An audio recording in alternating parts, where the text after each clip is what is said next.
The Building of the Panama Canal by Mr. O'Connell. Hello, ladies and gentlemen. Welcome, boys and girls. You're back with your favorite U.S. history teacher, Mr. O'Connell. Today, we will start talking about the building of the Panama Canal.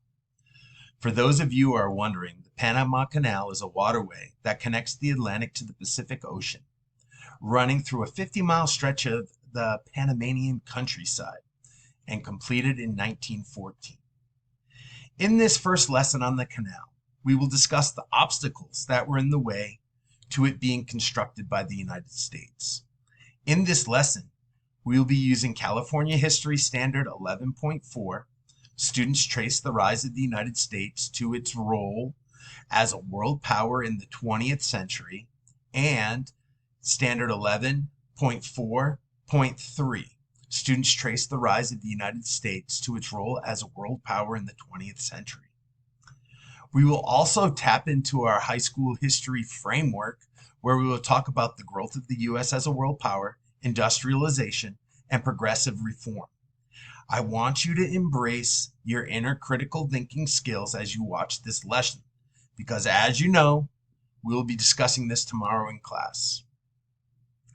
Small groups, as usual, collaborating and communicating your ideas with one another, tapping into those 21st century skills that I harp on you about. This video will be a direct instruction with a link to a discussion board question at the end of the lesson for you to complete to use in class tomorrow. Don't forget to do it. Do not forget. Our subtopic is building a path to growth. I want you to think about this essential question, folks. Does a country have the right to usurp power of another country for their own financial gain? This here is the early picture of the construction of the Panama Canal. In the middle of the 18th century, Great Britain and the United States vied for supremacy as a world power. In 1850, the U.S., along with Great Britain, signed the Clayton-Bulwer Treaty. This treaty was signed to prevent the building of a canal that connected the two oceans. Both countries realized that ownership of a canal would give the other an undue advantage. I want you to think about this and think about the reason why. Why a canal connecting the two oceans would be so important. At the turn of the century in the 1900s, the English were having a bit of a problem down in South Africa. Extra credit tomorrow for whoever can tell me England's issue down in Africa. Once England started its problems down in Africa, the U.S. president at the time, a man named Teddy Roosevelt, who we have discussed, remember him, remember his desire to make the U.S. a national and imperial power, he saw England's issue as an advantage to the U.S., and he became chummy with them. He supplied them some aid, and then he signed another treaty with them, which stated, hey, U.S., you guys can now build your canal. Now that Teddy had a quote-unquote permission from the English, his next step was convincing the Colombians, who at the time controlled Panama, to allow his endeavor. The Colombians didn't want anything to do with this, but sometimes money talks, and in 1903, the Hay-Herran Treaty was signed, allowing the U.S. to take over a project previously started by the French to connect these two powerful oceans. Soon after, the Colombians changed their mind and demanded more money from the U.S. This was a bad mistake, a very, very bad mistake by the Colombians. Fun fact, there's a population of hippos in the river systems of Colombia.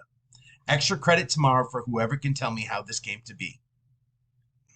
At the same time, the Colombians were scoffing at the U.S. after signing the Hay-Herran Treaty in 1903. Panamanian revolutionaries were attempting to regain control of their country. Roosevelt saw this as an opportunity to back a different horse and sent aid in the form of gunships to help the revolutionaries regain control of their country. It was swift and it was decisive. Because of Roosevelt's decision to give aid to the Panamanians, 1 week after Panama wrestled control of the country away from the Colombians, they signed the Bounan-Varilla Treaty.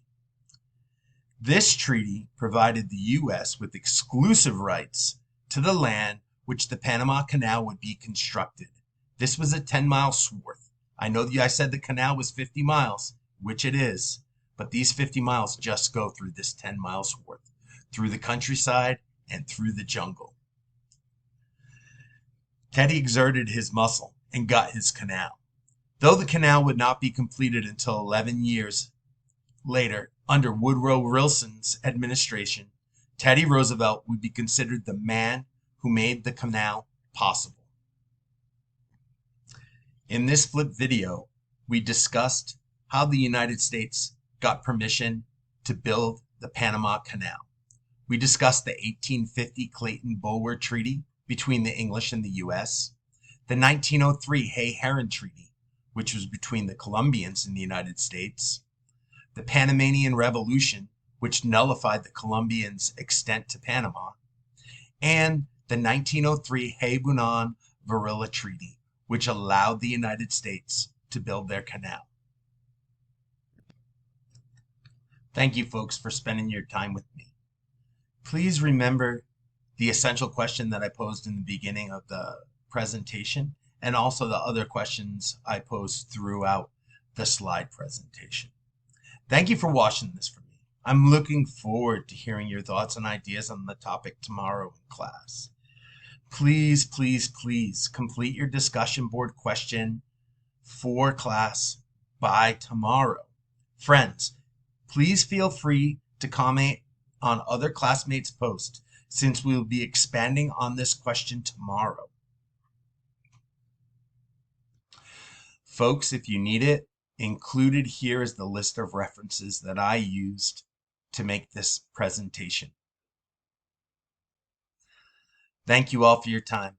I'll see you in class tomorrow. You guys have a great day.